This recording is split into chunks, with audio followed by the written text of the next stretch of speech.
Welcome back to Dream High Hub. I'm your friend and a coder just like you. In our previous videos, we learned some of the basic building blocks of Python, and today we are going to learn one of the most important concepts in Python, data types. Now you might be wondering, what exactly is a data type?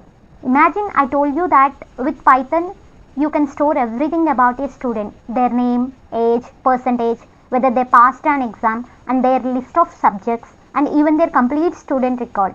But here is the interesting part. Python needs to know what kind of data each value represents. Is it a number? Is it text? Is it a collection of values? Is it simply true or false? This is where Python data types comes into the picture. In today's video, we are going to understand Python's most important types with simple examples. And by the end of this video, you should be able to look at a Python value and say, I know what data type this is and when I should use it. So let's get started. Equal to 25, name equal to Kalyani, salary equal to 50,000.50, is employee equal to true. Here I have four variables. Age is 25, name is Kalyani, salary is 50,000.50, and is employee is true. Now look carefully, these values are not all the same type of data. 25 is a number, Kalyani is a string or text, 50,000.50 is a decimal number, and true represents a boolean value. So Python uses data types to understand how these values should be handled. One important thing to remember is that Python is dynamically typed. That means we don't have to explicitly declare the data type when creating a variable. For example, here I have a variable x and I am assigning 10 to it, the type of this variable x. When I run this, Python tells us that x is an int. But notice something interesting. We never told Python that x is an integer.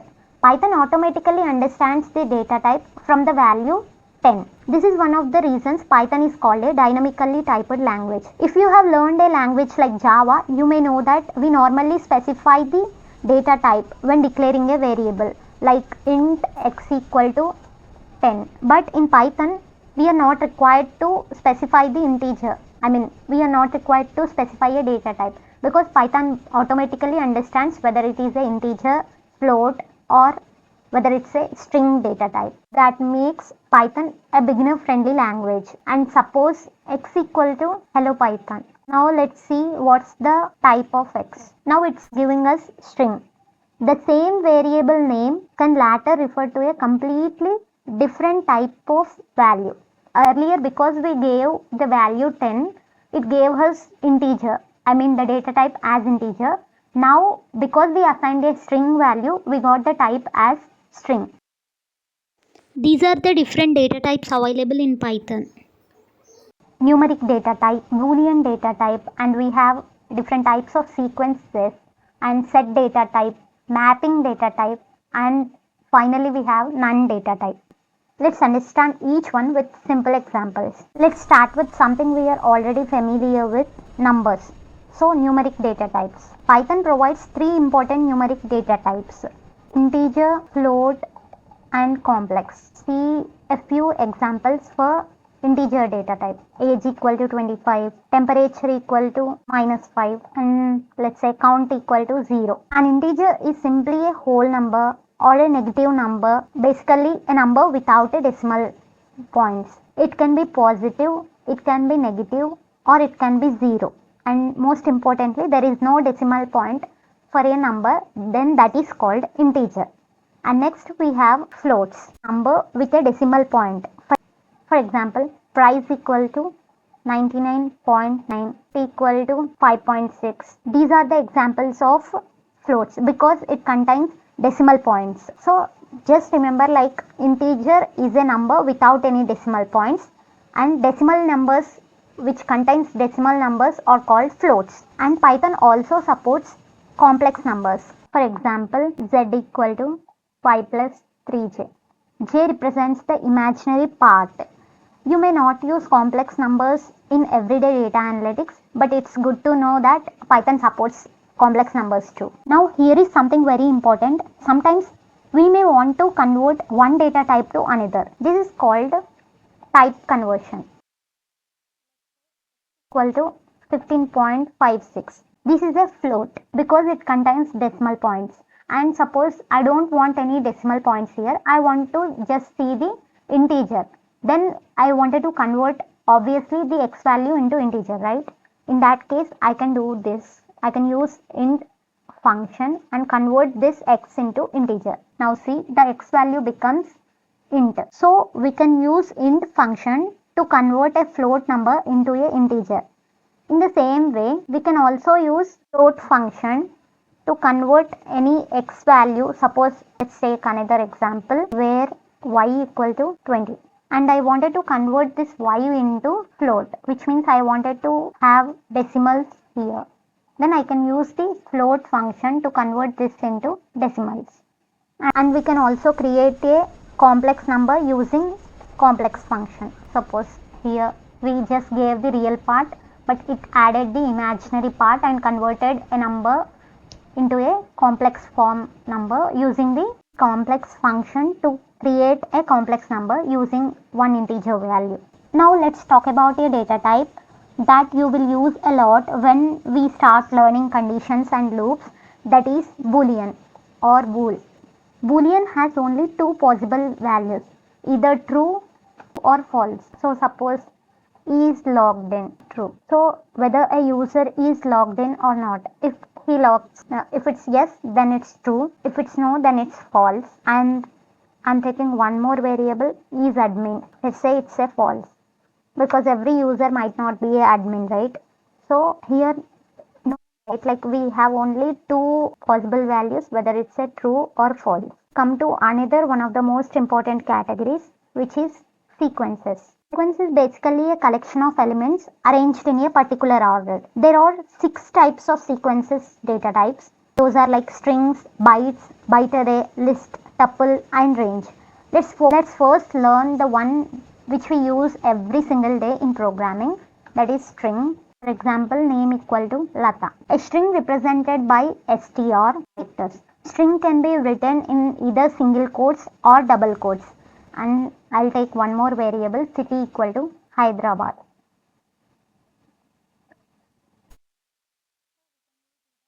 Quotes or double quotes. And Python also supports multi-line strings using triple quotes.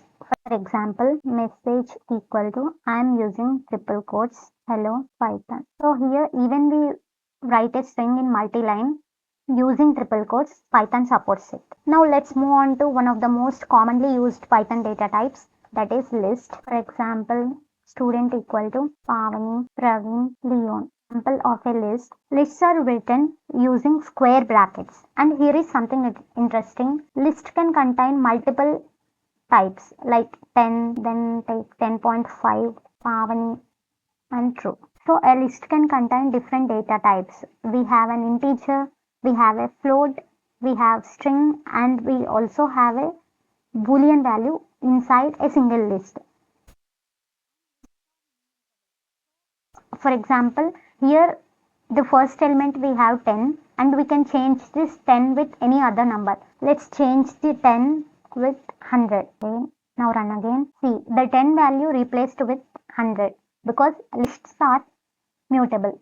It means we can change their elements after creating the list. So remember, lists are ordered and changeable. Now let's look at another sequence types, tuple. Tuples are similar to lists, but there is only one major difference. For example, let's take tuples.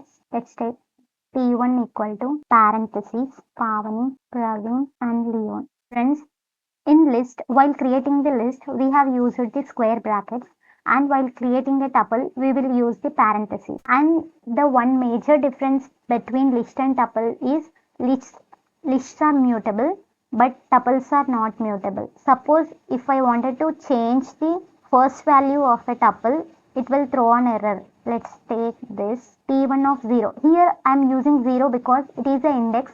We will learn about indexing in the next tutorials. But for now, I am just giving you a hint, like Python starts with 0 indexing. So this is the 0 index, then 1, and this is like 2 index. For Leon, it is like 2 index. Let's say I wanted to change the index number 1, Pavani, with name Kavita. Then we will get an error because tuples are not mutable. So we cannot change their elements once we create them. One more sequence data types, that is range. Range represents a sequence of numbers and it's very commonly used with loops. Suppose numbers equal to range of 5. It will give like range of 0 to 5. But however, it excludes the last number. So it will give us the numbers from 0, 1, 2, 3 and 4. It doesn't include the last value. And we use the range data type mostly with loops. Like for example, for loop for in range of 5. So in this case we will use this range. So loop will display from 0 to 4 and it will exclude the last number. Talk about one more data type which is set. So we have two types of data types under set. One is like set and the second one is frozen set. So coming to set, imagine like you have a list of customer IDs but some IDs are repeated. You only want the unique value. That's where a set becomes useful. We can say set as like a set is a collection of unique elements and set is written within curly braces. For example, numbers equal to 10, 20, again 20, 30 and 40. Print of numbers. So here we have entered 20 twice but the set stores it only once and returns the output without any duplicates. This is because sets don't allow duplicate elements. Also sets are unordered, so we should not rely on a particular order when working with them. So if your main requirement is unique values, a set is a great choice. Remember, lists are ordered and changeable, tuples are ordered but not changeable, and sets are like unique elements and unordered. Python also provides one more set type which is frozen set. Frozen set is also similar to a set but it cannot be modified after creating. We can create a frozen set by using the frozen set function and we can provide numbers like 10, 20 and 30. So the easiest way to remember set and frozen set is both are unique but sets are mutable or changeable and frozen sets are immutable. Now we have reached one of my favorite and one of the most useful Python data types, the dictionaries. You have a student database. Instead of remembering that index 0 is the name, index 1 is the age and index 2 is the city, we have a key and value pairs with. Wouldn't it be easier if we could directly say name, age, city? That's exactly what a dictionary does. Let's create one student dictionary and we will create dictionaries with the help of curly braces.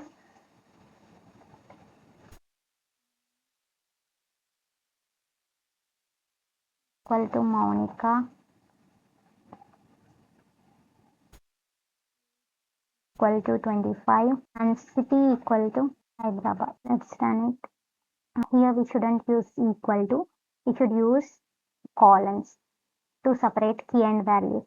And to separate two different keys, we have to use comma. So let's run student once.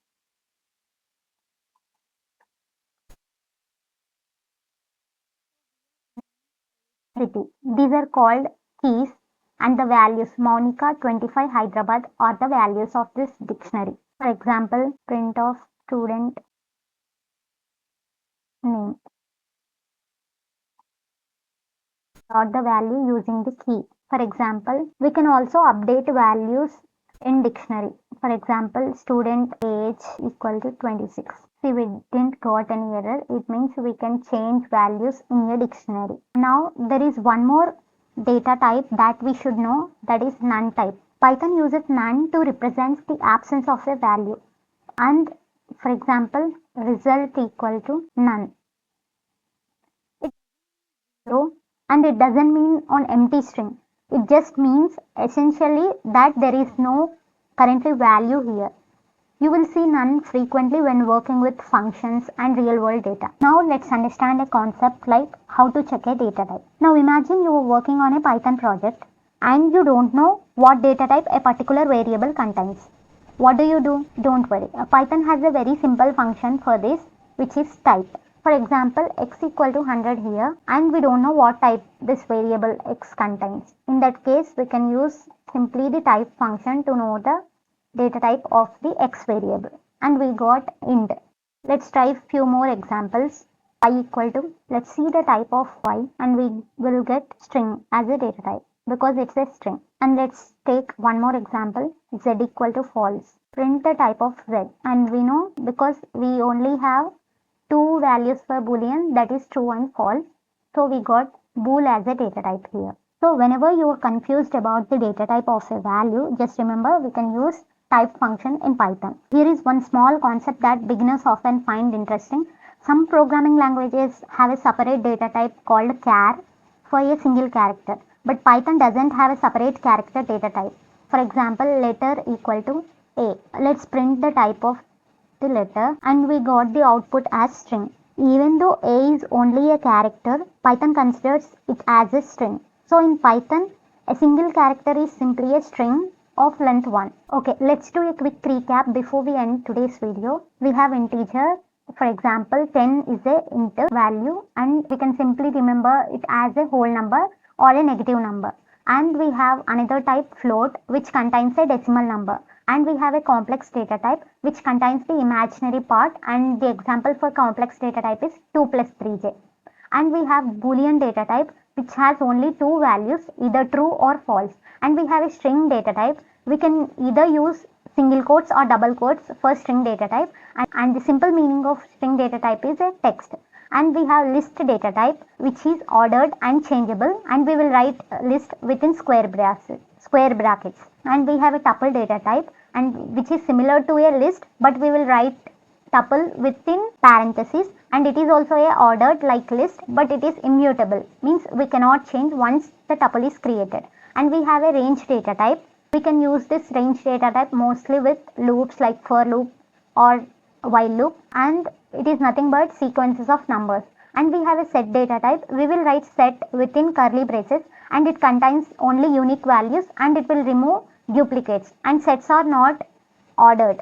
And we also have frozenset, which is similar to set, but it is a immutable. It means once we create the frozenset, we cannot change it. And we also have dictionary data type, which is a key value pairs. So we can access values by using keys, and it is mostly useful when we are dealing with real life data. And we also have none data type. It means no value. And that's it for today's video. Thank you so much for watching. I hope you found this video helpful and enjoyed learning with me. Keep learning, keep practicing, and keep growing. Thank you for being a part of Dream High Hub. I'll see you in the next video. Have a nice day.